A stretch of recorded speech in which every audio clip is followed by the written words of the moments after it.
Pain, biscuits, pâte à tarte, ces aliments reposent sur un ingrédient principal, la farine. Transformer le blé en farine, c'est une affaire de spécialistes et ça tombe bien, David Potier est directeur du moulin Soufflé de Dienville. Alors un moulin, ça sert à écraser du blé pour en obtenir de la farine. Donc la première étape, c'est la réception des blés. On commence par sélectionner les blés en fonction de leur variété. On va envoyer les blés selon un certain pourcentage dans la partie qui se trouve ici en beige et rouge, au pied du moulin. Fini donc les moulins à vent ou à eau, ici, sur 6 étages, un automate seconde les meuniers. Farine de boulangerie ne va pas être la même chose qu'une farine de brioche ou une farine de biscuit. Donc l'automate, en fonction de ce qu'on lui demande, il va aller chercher les blés qui vont bien. On a en même temps un enregistrement de toutes les étapes qui permet d'avoir une traçabilité totale. Au début, toutes les impuretés, paille, pierres présentes dans les stocks de blé sont filtrées avant la deuxième étape, le mouillage. Le mouillage est une étape très importante parce que ça va permettre de rendre l'enveloppe beaucoup plus friable. Alors ici, on écrase 650 tonnes de blé par jour, ce qui représente 500 tonnes de farine. Et pour avoir une idée, ça représente environ 2,5 millions de baguettes par jour. Avant d'être incorporé dans une baguette, le blé doit être concassé et tamisé. Il s'agit de la troisième étape. Donc là, ici, nous sommes dans la troisième étape.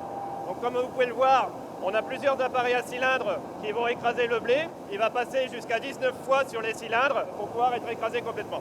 Des cylindres, comme on peut voir, qui ont des cannelures, qui vont venir gratter le son pour extraire la farine de l'enveloppe. Durant cette troisième étape, des tamis permettent d'atteindre la qualité de farine souhaitée. Après l'étape de broyage dans les appareils à cylindres, le produit remonte par les aspirations pneumatiques et ensuite il va être tamisé dans ces appareils qu'on appelle des planchichères. L'objectif, c'est quand on sort de l'appareil à cylindre, on a un mélange d'enveloppe, de semoule et de farine. Et il faut absolument que l'on sépare tous ces produits pour pouvoir les travailler de nouveau ensuite.